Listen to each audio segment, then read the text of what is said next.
أعوذ بالله من الشيطان الرجيم بسم الله الرحمن الرحيم الحمد لله والصلاة والسلام على سيدنا رسول الله محمد وعلى آله وأصحابه ومن والاه سبحانك لا علم لنا إلا ما علمتنا إنك أنت العليم الحكيم اللهم علمنا ما ينفعنا وانفعنا بما علمتنا وزدنا علما والحقنا بعبادك الصالحين. الحمد لله. Toutes les louanges et remerciements sont à Allah, le Seigneur de l'univers, c'est-à-dire le Seigneur de toute la créature, le Seigneur des mondes, les mondes que nous connaissons et les mondes que nous ne connaissons pas. Il y a beaucoup de mondes. Ce n'est pas le monde des humains seulement. Il y a le monde des génies, il y a le monde des anges, il y a le monde de ce que nous ne connaissons pas. Car Allah exactement nous dit dans le Coran, Allah crée ce que vous ne connaissez pas. Donc nous remercions Allah subhanahu wa ta'ala. Et nous demandons à Allah qu'il fasse sa bénédiction, son salut sur son noble prophète Muhammad sallallahu alayhi wa sallam, le sceau des prophètes, la meilleure de la créature d'Allah. Et c'est qu'Allah fasse sa bénédiction, son salut sur la noble famille du prophète, ses valeureux compagnons, et tous ceux qui les suivront jusqu'au jour de la résurrection, qu'Allah nous compte parmi eux. Alhamdulillah, nous continuons avec notre séance de fiqh. À titre de rappel, nous avons pour support, les livres de support, le livre Al-Akhdari, Matn al-Akhdari fil fiqh al-Maliki.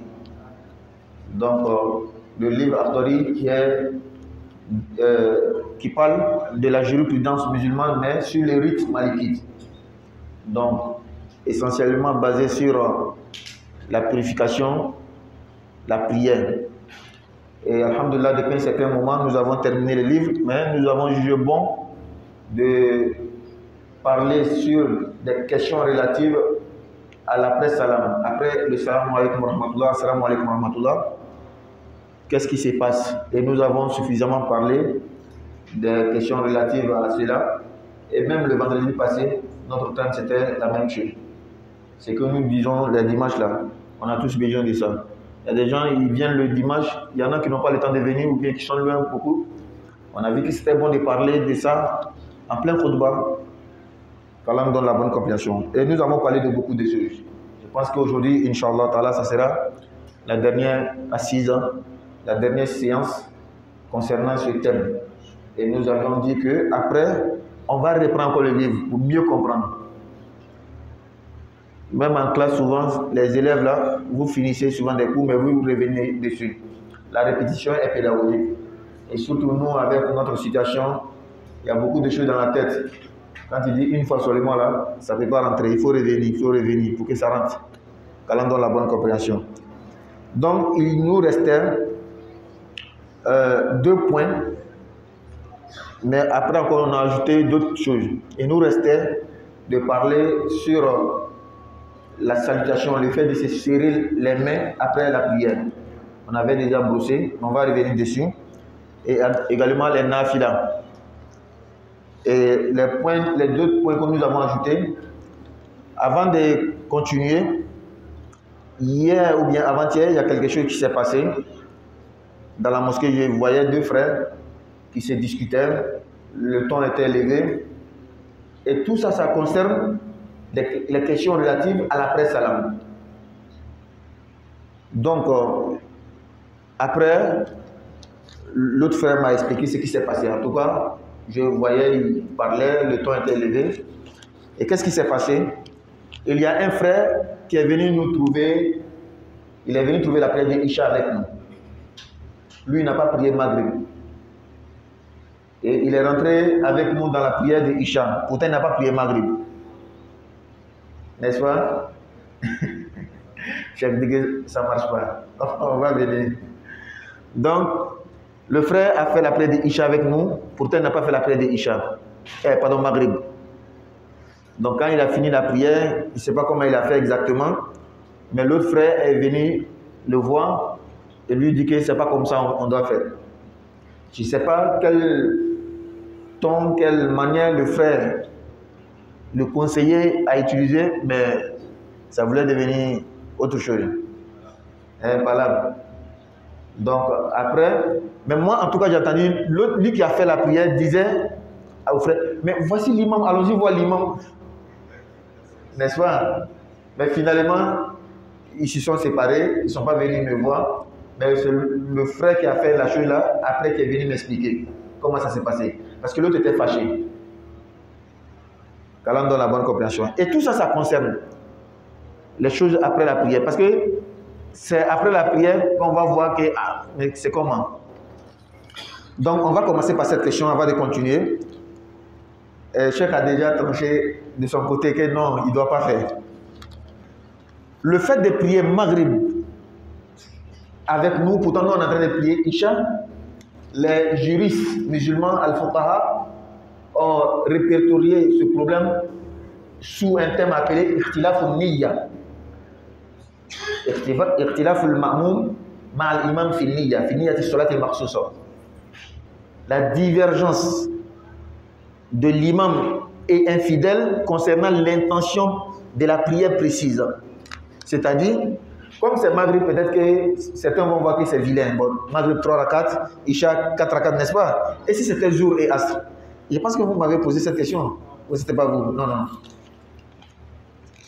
Si c'était Maghrib, jour et asr, c'est 4 rakats, 4 rakats.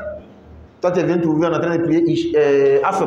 Toi, tu n'as pas prié jour. Est-ce que tu peux rentrer dans la prière de asr avec l'intention de jour?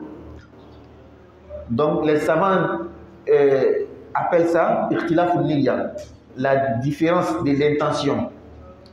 Et chef, il y a divergence dessus depuis le temps du prophète jusqu'à aujourd'hui. Ça n'a pas commencé aujourd'hui, ça ne va pas finir aujourd'hui. Et pour continuer, je vais citer un hadith d'un des compagnons du prophète. Et c'est sur ces hadiths-là, la divergence va partir.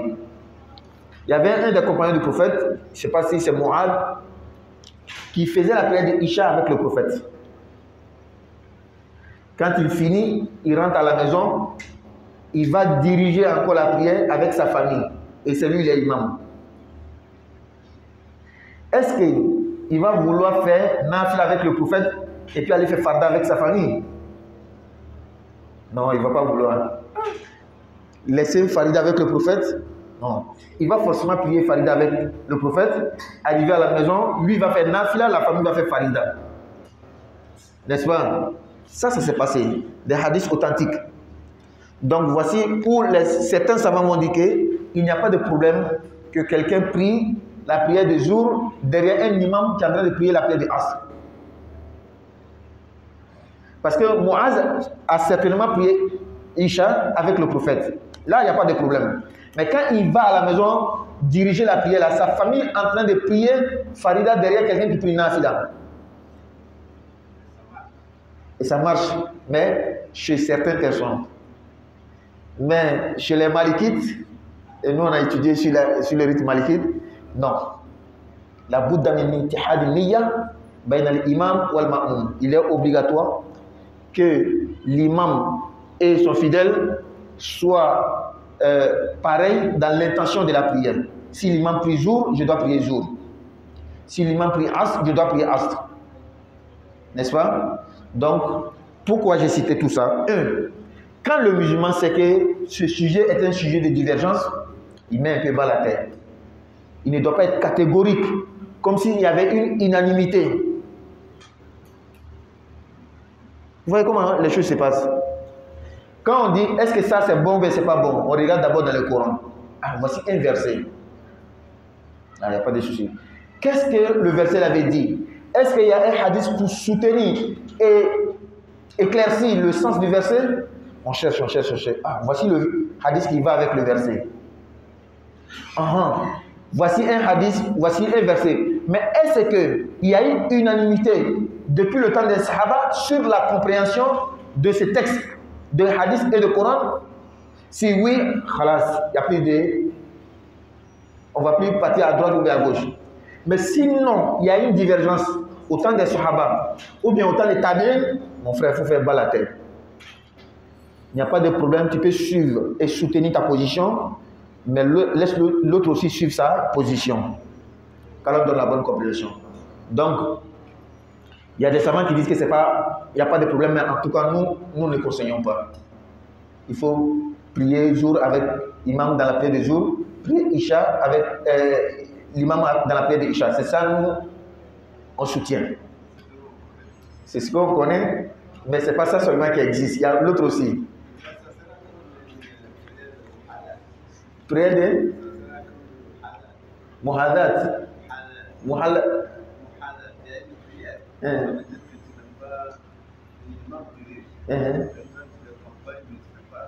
Tu n'es pas avec lui.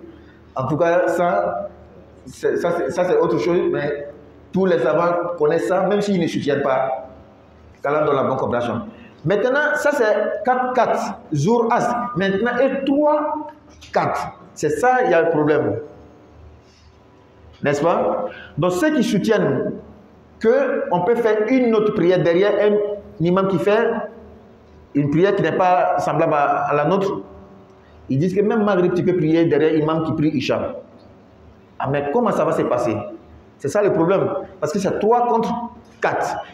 Donc, il y a quelques...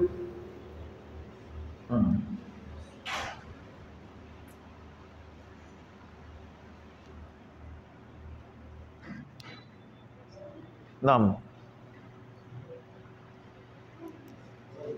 Un instant, on va finir d'expliquer. Comme il y a eu changé. Voilà. Donc, 3 contre 4, comment tu vas faire? C'est soit tu es venu trouver la première rakat de Isha de l'imam, toi tu pries Maghrib, et quand c'est comme ça, tu ne peux pas faire 4 rakats. Sinon, tu vas faire Maghrib 4 rakats, là, c'est pas bon. Donc, il y a 2 options. La première, quand l'imam arrive à la 3e rakat, quand il se lève pour aller dans la 4e rakat, toi tu t'assois, tu fais tahiyya, tu fais assalamu alaikum. Et puis, tu vas sur l'imam, tu vas faire takbir, la rakat qui reste là, tu vas faire niya de Isha, l'intention de Isha, tu vas faire Allahu Akbar, tu vas commencer Isha avec lui. Quand il met salam, tu te lèves, tu rembourses 3 rakats. Ça, c'est la première option.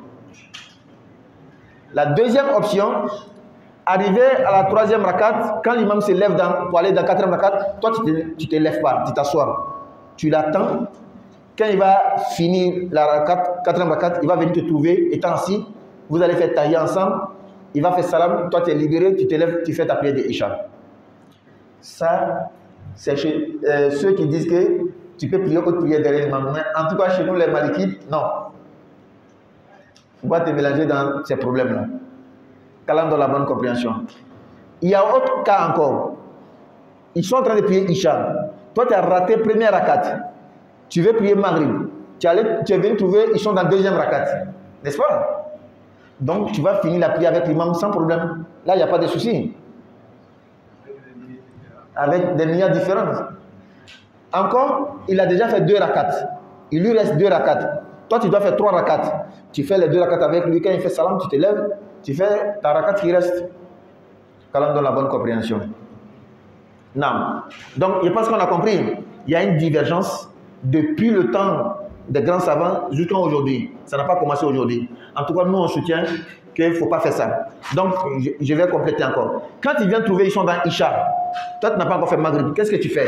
Tu te mets à côté, tu fais ton Maghrib rapidement. Tu finis, tu les rejoins. C'est ce que nous, on veut. C'est ce qu'on a l'habitude de faire. N'est-ce pas? Tu te mets à côté, tu fais ton Maghrib rapidement. Et puis, quand je dis à côté, c'est très important. Il ne faut pas venir te mettre dans le premier sauf, tu veux rembourser ton Maghrib. Tu vas nous mélanger. Tu te mets à côté là-bas, tu fais ton Maghrib, et puis tu nous rejoins. C'est bon? Qu'Allah donne la bonne compréhension. Non, bismillah. Hein? Dis-moi à 13h, non?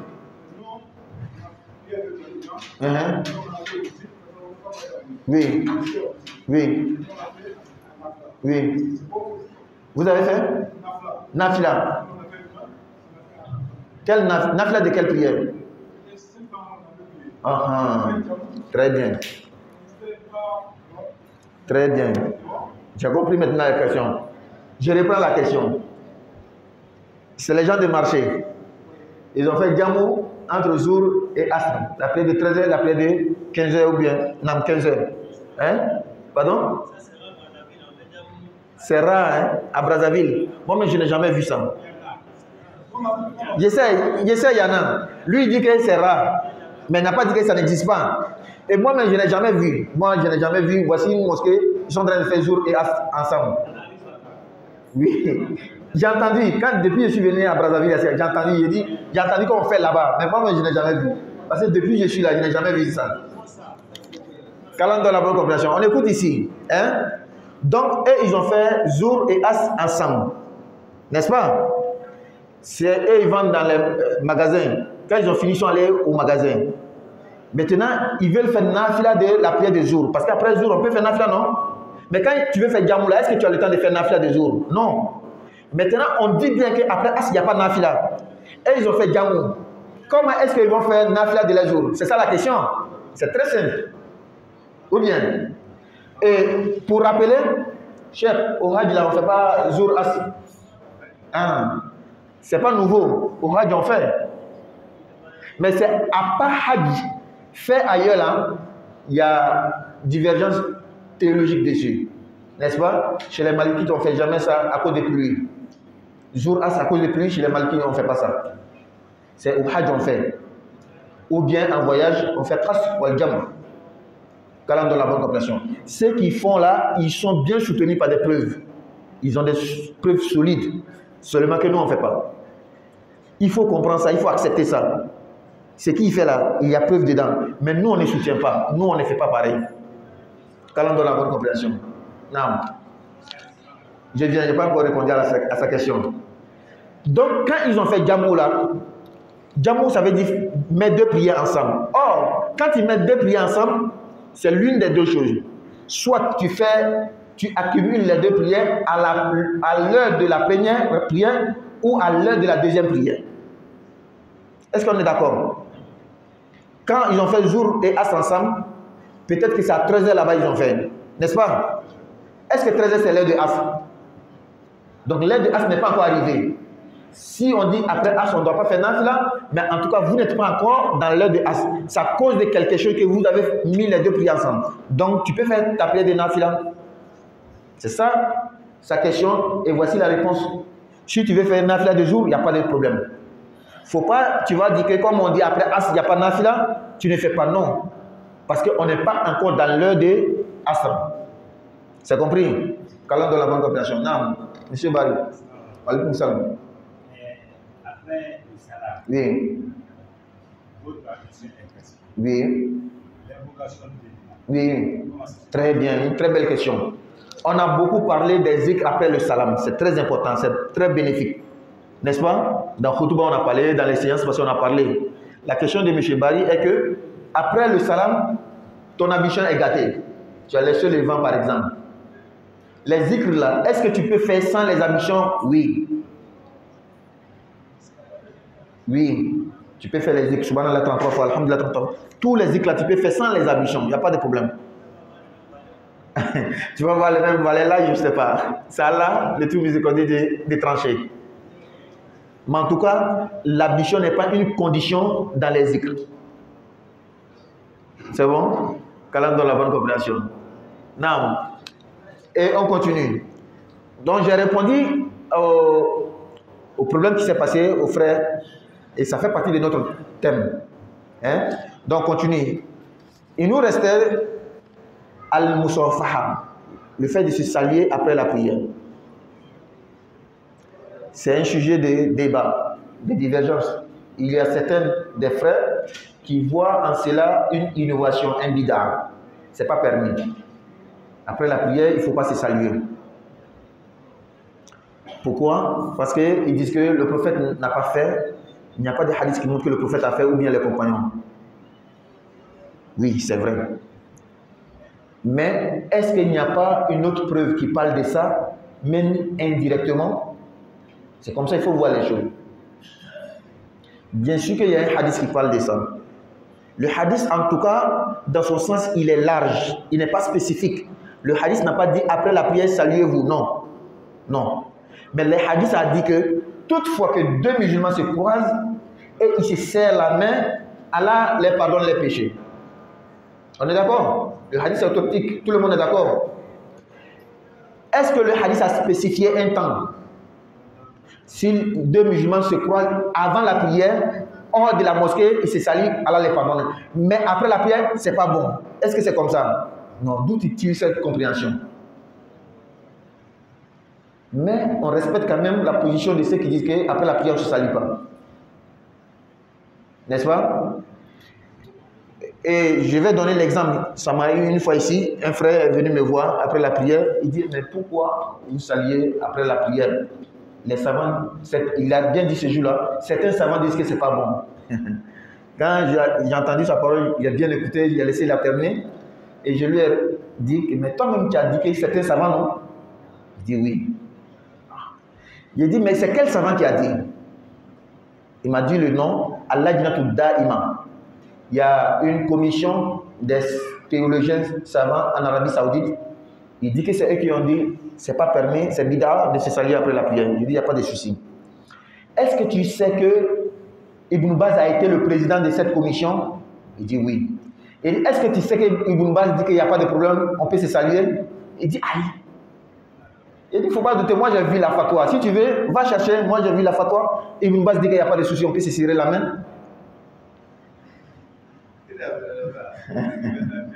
N'est-ce pas? Seulement que les savants nous conseillent, après le salam, prenez le temps de faire les zikrs.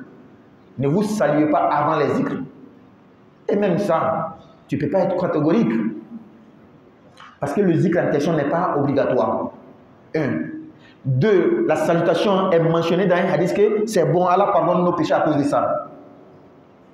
Donc si j'ai laissé les zikrs, c'est une manière de parler, de comprendre les choses. Si j'ai laissé les zikrs pour saluer, je n'ai pas laissé quelque chose autorisé pour faire quelque chose qui n'est pas autorisé. Les deux choses sont autorisées. Seulement quand le prophète faisait le salam, il faisait les zikrs. Donc c'est ce que nous conseillons. Prenez le temps de faire les zikrs. Après maintenant, saluez-vous si vous voulez. Si vous ne voulez pas laisser, c'est même pas obligatoire aussi de se saluer. Seulement que c'est bon. Et ça met la fraternité. Hier, il y a un papa qui est venu me saluer. Il dit, ah papa, ça fait 2 jours. Hein. Il dit, mais je prie ici. Seulement que quand je finis, je sors, je ne te salue pas. Il dit, ah, si tu ne me salues pas, moi je ne vais pas remarquer que tu es là. Il y a beaucoup de monde dans la mosquée. Le vendredi, il y a un autre papa. Après la prière, on s'est salué. Ça fait longtemps. Je dis, mais tu as voyagé ou bien? Il dit, non. Parfois, je viens, je prie derrière. C'est le frère Moussa, gardien, qui a dit, mais rentre, tu vas saluer l'imam. Il dit, ah. Vous voyez l'importance souvent de se saluer. Tu remarques que telle personne est là. Kalam de la bonne compréhension. Ça ne veut pas pour autant dire que ce qu'ils disent, ils sont totalement dans le faux. Non. Ils ont leur raison à eux. Peut-être que selon eux, quand on quitte la mosquée, maintenant là-bas on va se saluer. Mais après la prière, il ne faut pas on va se saluer.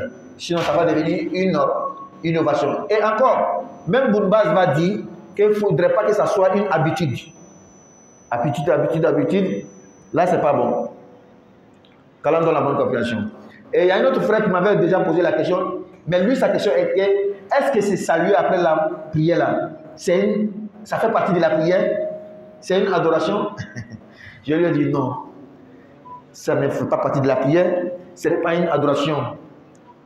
C'est un geste humain comme ça, entre nous fraternels. Imagine-toi que moi je te salue après chaque prière. Et dans la semaine, je vois que tu ne me salues pas. Automatiquement, il va me dire que, ah, est-ce qu'il n'y a pas quelque chose, je n'ai pas fait quelque chose à le frère. Je vais m'approcher à toi, ah, est-ce que je t'ai fait quelque chose de mal? Ah, autrefois là, tu as fait ça, ça ne m'a pas plu. Pardonne-moi. C'est fini.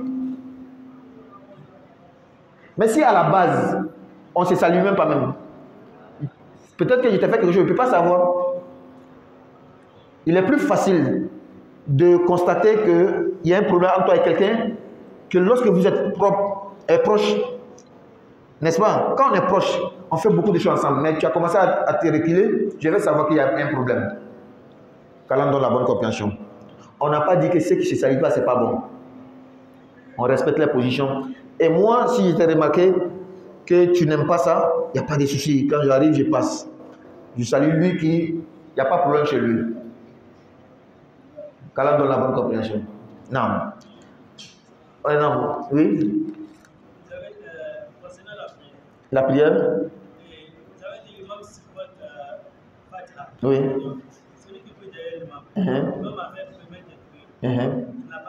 Oui. Il a suivi la prière avec l'homme jusqu'à la fin. Une, 2 jours après, c'est la prière qu'il n'a pas fait. Premier takbir. Il a suivi l'imam jusqu'à la fin. Est-ce que sa prière est valable? Bien. Je reprends la question. Quelqu'un, la prière de Isha qu'on va faire tout de suite là, lui, en tout cas l'esprit allait ailleurs, il n'a pas fait le premier takbir. Tout simplement, n'est-ce pas? Il n'a pas fait le premier takbir, ni avec l'imam, ni pour lui-même. Seulement le premier takbir, le deuxième takbir de l'imam pour aller dans le ruku, ça va tomber sur lui son premier takbir. Et il va penser que c'est le takbir de ruku, pas takbir ihram. N'est-ce pas? La prière est finie. Un jour, 2 jours, c'est rappelé. Hein? Il fait quoi? Il va reprendre. Parce que tout simplement, il n'est pas dans la prière même. Il n'a même pas prié. Hein? Pardon? L'imam a fait, mais est-ce que lui l'a fait? L'imam prend notre fatia, mais pas notre premier takbir. L'imam prend fatia, mais il ne prend pas notre ruku. L'imam prend fatia, il ne prend pas notre sujud. L'imam prend notre fatia, il ne prend pas notre salam. C'est pas tout l'imam prend. Hein? C'est compris? L'imam ne prend pas ton ruku. Si tu n'as pas fait ruku, ta prière n'est pas bonne. Calant de la bonne compréhension. Non, on continue. Les choses qu'on doit faire aussi après la prière, ce n'est pas seulement les zikrs. On a parlé des zikrs, on a parlé des versets, des sourates qu'on peut réciter, le prophète a parlé, les importances. Il y a aussi des nafilas, les prières surrogatoires. On en a parlé, on va répéter encore. C'est très important de suivre les nafilas. Les nafilas te éduquent à bien faire farida.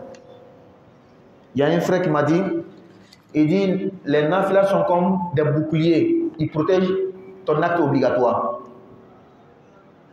Quelqu'un qui est assuré dans nafila, tu veux ou tu veux pas, un jour, ta foi va baisser. Nous tous, c'est comme ça. L'imam Yazid doit y avoir cause. La foi augmente, la foi baisse. Il y a des fois, Shaitan il va te moyenner. Maintenant, si toi tu fais beaucoup nafila, tu es assuré dans nafila, le moment que ta foi va baisser là, c'est nafila là, Shaitan va prendre un peu dedans. Farida là, il va rester. C'est comme toi, comment tu ne peux pas laisser Farida? Mais toi, tu n'as pas autre prière à faire que Farida. Le jour la foi va baisser, Shaitan va prendre quoi? Farida. Parmi l'importance de faire nafila là, c'est toi-même ça te protège. Ça protège ta foi, ça protège tes actes obligatoires que tu fais. Parce que tu veux pas, la foi va baisser un moment. Et quand la foi baisse, ça vient trouver que tu es quelqu'un qui fait beaucoup nafila. C'est nafila là qui va diminuer, mais farida ne va pas diminuer. Donc faisons beaucoup nafila. Il y a beaucoup de types de nafila, on en avait parlé. Il y a ce qu'on appelle arrawatib, des nafila qu'on fait avant des prières et des nafila qu'on fait après des prières. Oui, wa alaykum salam. Oui. Non. Qui kan fara? Qui dafa?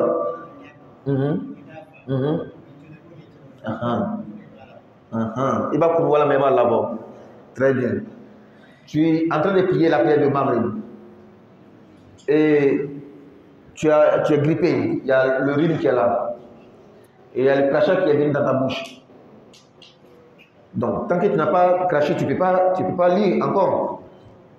À moins que tu vas lire avec l'esprit. Parce que la langue doit bouger. Mais quand il y a un crachat dans la bouche, tu ne peux pas lire.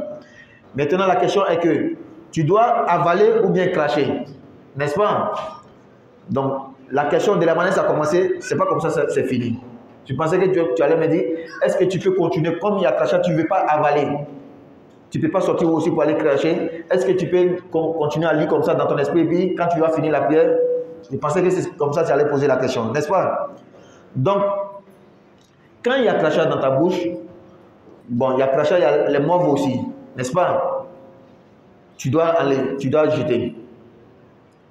Il ne faut pas prier avec le crachat dans la bouche. Si tu as un mouchoir quelque part, tu peux verser dedans. Si tu es à côté de la porte, tu peux marcher un peu, tu jettes et tu viens continuer ta prière. Mais si ça ne peut pas, il faut sortir pour aller jeter seulement. Parce que le problème est que quand tu es grippé, il y a crachat dans ta bouche. il peut arriver que quand tu vas vouloir éternuer, ça va verser. N'est-ce pas? N'est-ce pas? Voilà, donc c'est mieux. Si ce n'est pas beaucoup, tu peux cracher, tu peux avaler, tu avales. Qu'Allah donne la bonne compréhension. Maintenant, le nafila, on ne va pas trop s'attarder dessus, on avait déjà parlé. Seulement qu'il y a une chose qu'on veut préciser, il y a des prières après lesquelles on ne peut pas faire nafila. Après As, on ne fait pas nafila. Jusqu'à ce que le soleil tombe. Et chez les Malikites, jusqu'à ce qu'on prie la prière de Maghrib. Est-ce qu'on a compris? Après la prière de As, on ne peut pas faire nafila. Jusqu'à ce que le soleil tombe. Ça, c'est tout le monde est d'accord pour ça. Mais même si le soleil est tombé, chez les Malikites, on ne fait pas nafila. C'est pourquoi tu vas voir, quand les papas viennent, ils restent dehors. C'est quand on fait azan net et ils vont rentrer, on va venir faire Maghrib. Après maintenant, il faut faire nafila. Qu'Allah donne la bonne compréhension. C'est lui qui fait nafila, il n'y a pas de souci, il n'y a pas de problème. Et après la prière de Fajr aussi, on ne fait pas nafila. Après la prière de Fajr, on ne fait pas nafila, mais il y a une exception. Et c'est un sujet de divergence aussi. Quelqu'un qui n'a pas fait Shafi ou Witri. Est-ce qu'après Fajr, il peut faire? Oui. On avait parlé de ça dans un khutbah précis. Celui qui n'a pas fait Rakata el Fajr, est-ce qu'après, il peut faire? Oui. Même si certains savants ne sont pas d'accord. Qu'Allah donne la bonne compréhension. On ne va pas s'attarder sur ça. Inch'Allah, aujourd'hui, on va terminer. Prochainement, la semaine prochaine, on va commencer. On va reprendre notre livre. Il y a une autre question. On a fini de faire la prière en Jama ici.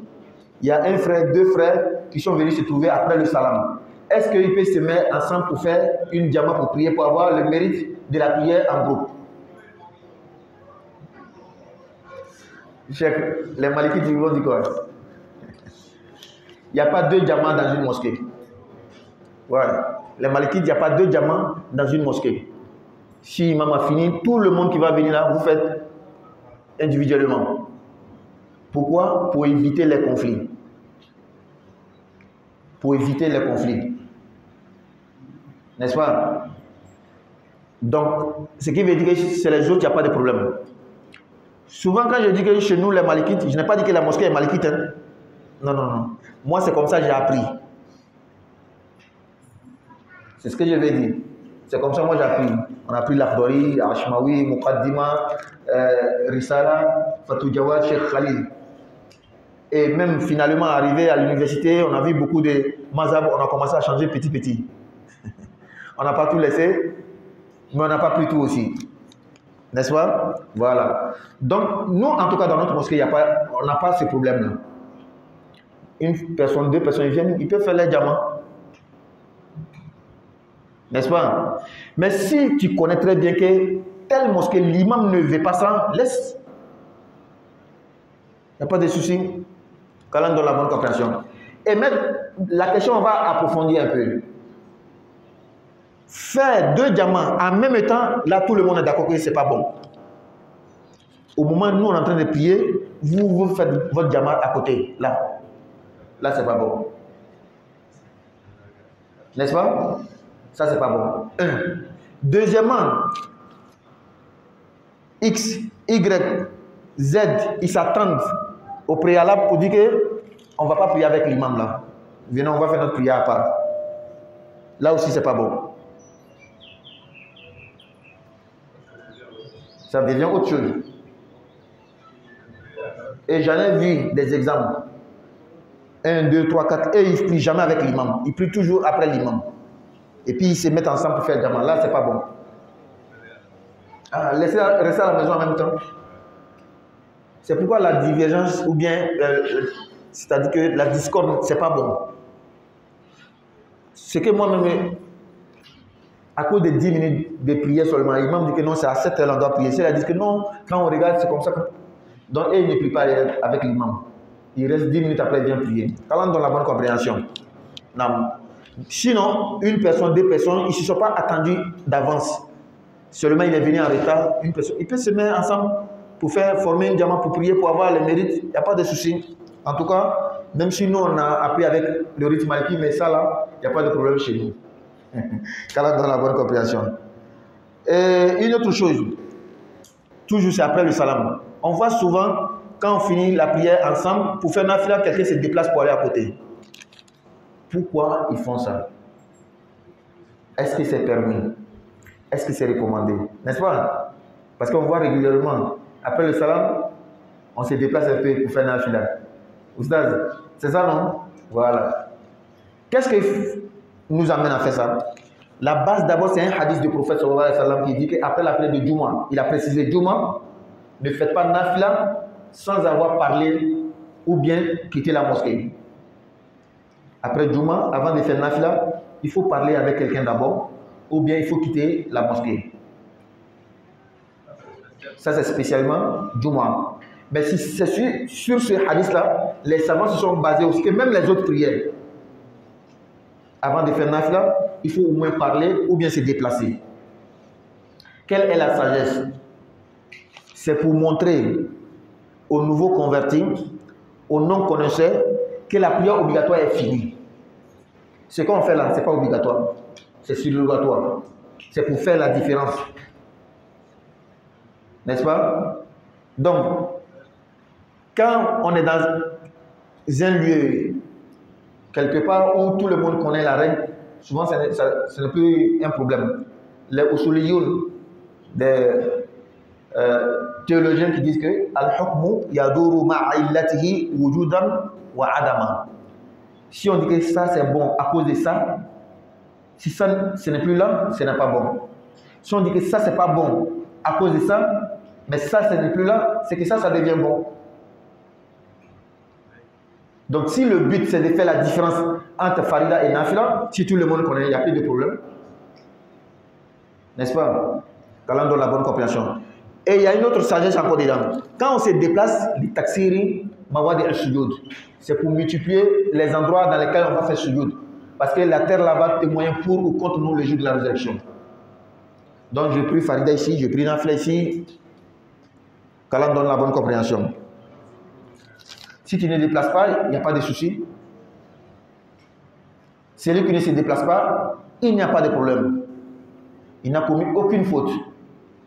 Même de nos jours, après la prière de Juma. Il suffit seulement que le fait que le nouveau converti dans la mosquée, après la prière, il voit qu'il y en a qui prient, d'autres ne prient pas, d'autres sortent, il sait que c'est fini. Ceux qui prient là, c'est autres prières sont en train de faire. Mais si l'imam ajoutait à tous les fidèles se lever en même temps pour faire nafila, lui qui va embrasser l'islam nouvellement, il va se dire que la prière n'est pas encore finie. Donc, al-illatu zalat. Le fait que l'imam lui-même là, s'il ne prie pas, une personne, deux personnes, ils ont quitté la mosquée. Donc, il n'y a plus de soucis encore pour dire que est-ce que quelqu'un ne va pas mal comprendre. C'est comme, je vais un peu élargir, les 6 jours de Shawwal qu'on fait après Ramadan, chez les Malikites, c'est pas bon. Mais oui, on fait, mais couper, et puis on t'achète, c'est très bien. Quand on dit que les Malikites ne font pas, ils font. Mais on t'achète et couper. Toujours à cause de ça. Pour ne pas que quelqu'un va penser que 6 là, ça fait partie des 30. Si je ne fais pas, je ne suis pas bon musulman. Comme aujourd'hui, avec l'information, ça a beaucoup passé maintenant, tout le monde connaît la différence, il n'y a pas de souci. Même chez les Malikites, moi, en tout cas, même les Malikites, nous, on a appris avec eux là, et ils font. Mais ils font en cachette. Et puis souvent, ils mettent beaucoup de temps après Ramadan. Qu'Allah nous donne la bonne compréhension. Non. Et une autre chose, on va terminer sur ça, puis peut-être prendre quelques questions. Je suis venu trouver l'imam, il est dans Tahiyya. Je n'ai pas le dernier Tahiyya. Et après le salam, je dois me lever pour faire ma prière. Je n'ai pas eu de rakat avec l'imam. Mais quand l'imam a fait salam, je me suis levé pour prier. Voici 2 frères qui se sont mis ensemble, ils veulent faire la prière de diamant. Est-ce que c'est permis pour moi de couper la prière et aller faire la prière avec eux pour avoir le mérite du diamant? On a bien compris la question. L'imam est dans le dernier tailleur. Après ça seulement, il va faire salam alaikum. Sans ce moment, moi je suis venu, j'ai fait Allah Akbar, je suis rentré avec l'imam. Quand il a fait salam, je me suis levé pour prier. Voici 2 frères qui se sont mis, ou bien 3 frères qui se sont mis ensemble. Ils veulent faire la prière en diamant. moi je vais avoir le mérite de la prière en Jama. Est-ce que je peux couper ma prière pour aller les rejoindre? Hein? Non. Hein? Tu as déjà eu imam. Et maintenant, tu ne peux pas couper pour aller te mettre quelque part. Hein? On peut aller. On a rien trouvé avec l'imam. Ah, il dit qu'on n'a rien trouvé avec l'imam. Pardon? Merci. Tu as trouvé le takbir.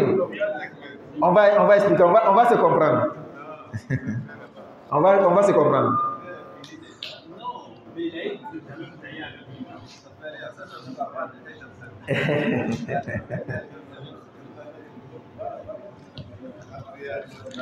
Non, merci. Hein? Ça? C'est votre question. Ça rejoint votre question. Donc, voici la réponse. Il y a le stade dit qu'on ne peut pas couper. Parce que, si vous vous rappelez, une fois on avait dit ici, que quand tu as commencé la prière, tu ne peux pas couper. Même Nafla, si tu as coupé, tu dois rembourser. Et la preuve, je vais commencer là-bas avant de venir chez vous. Et la preuve, Allah dit dans le Coran, Wala tubtilu a'malakum. Ne gâtez pas vos actions. Donc quand tu as commencé la prière, c'est une action. Wala tubtilu, ça veut dire que ne gâte pas. Dans le sens de gâter aussi, interrompre. N'est-ce pas? Maintenant, il y a des savants comme Cheikh qui disent que tu peux couper pour aller rejoindre parce que tu n'as rien eu avec l'imam. Tu n'as rien eu dans quel sens? C'est-à-dire que tu n'as pas eu la prière en Jama. Tu n'as pas eu la prière en Jama avec l'imam. Donc, c'est dans le sens de laisser ce qui est bon pour aller vers ce qui est mieux. Il y a Jama qui est à côté. Si tu as eu le mérite du Jama, ça c'est bon. N'est-ce pas?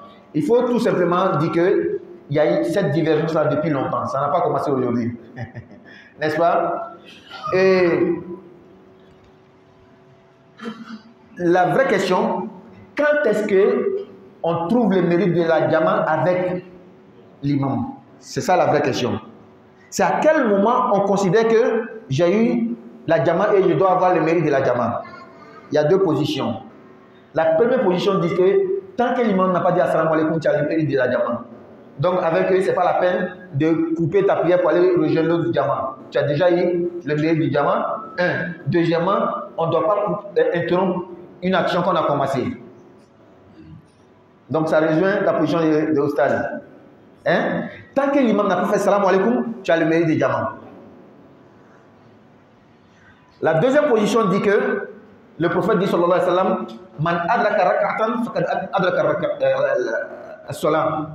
Celui qui a eu ne serait-ce qu'une rakat avec l'imam, il a eu la prière. Donc il a eu la Jama. Donc c'est à ce moment on parle que tu as eu le mérite de Jama. Ce qui veut dire que si l'imam a fait salam alaikum, c'est fini. Toi tu ne peux plus avoir le mérite de Jama. Selon la deuxième position.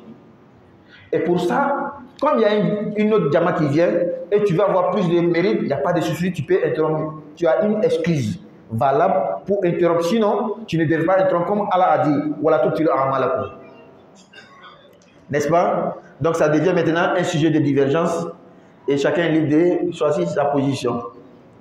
Si tu es un savant, toi tu sais comment choisir. Parce que tu dois étudier d'abord, comparer les textes. Si tu n'es pas savant, toi tu es plus doux encore. N'est-ce pas? Qu'Allah donne la bonne compréhension. Et voici la dernière question. Et s'il y a question, on va prendre. Sinon, on va lever la séance. Non, Isaac. Je viens deuxième. Non. Moi, je me sens avocat. Moi, j'ai une question. Oui. Moi, je travaille au marché. Oui. Suivant les vendredis, moi, c'est pour aller à la mosquée. Oui.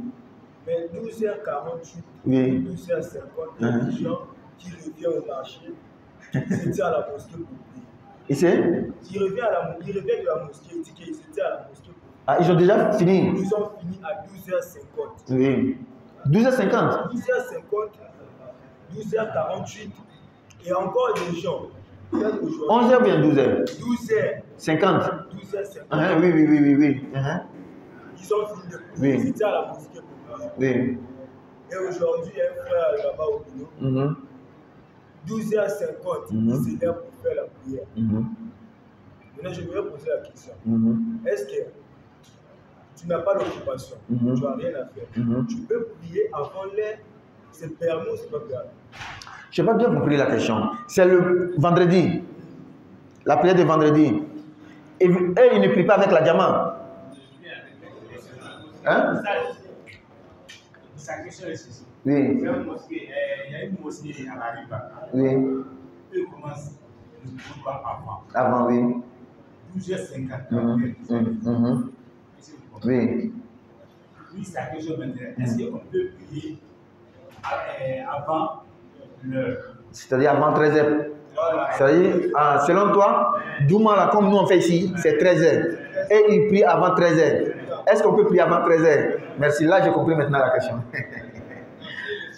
Si les seuls, oui. Je vais venir sur la question. D'abord, on avait parlé, on avait un sujet, un chapitre spécifique sur les heures de la prière.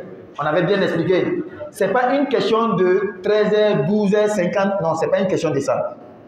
C'est une question de temps, le soleil. Le soleil est à quel niveau? À tel niveau, net la prière a commencé, l'heure de la prière a commencé.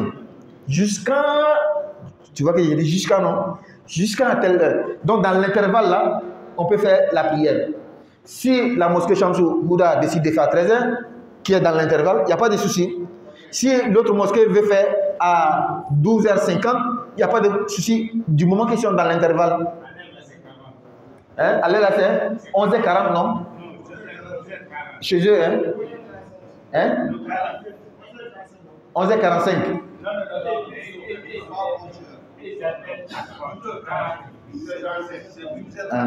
Bon. Regardez un peu l'application qu'il y a tout de suite là. La prière du jour commence exactement actuellement à 11h45. Est-ce que vous me comprenez? Quand tu suis l'application, tu vas voir que jour c'est à 11h45. Ce qui veut dire que 11h45 pile, celui qui a prié Juma, il n'y a pas de souci. Midi 00, celui qui a prié Juma, il n'y a pas de souci. Midi 30, celui qui a prié Juma, il n'y a pas de souci. Midi 45, 13h45, jusqu'à la dernière heure de jour. N'est-ce pas? Mais, qu'est-ce qui fait qu'on retarde un peu, on quitte, on laisse un peu 11h45 juste là? Pourquoi? À cause d'un hadith, le prophète dit sallallahu alayhi wa sallam, lorsqu'il fait chaud, laissez le temps se refroidir un peu. Ne priez pas dans la chaleur. C'est ce qui fait que beaucoup d'entre nous ont pris 1 heure du temps après la prière du jour. Après, pardon, l'air du jour. Pourquoi? Parce que le prophète nous a dit de laisser le temps. Dans la chaleur, ne priez pas.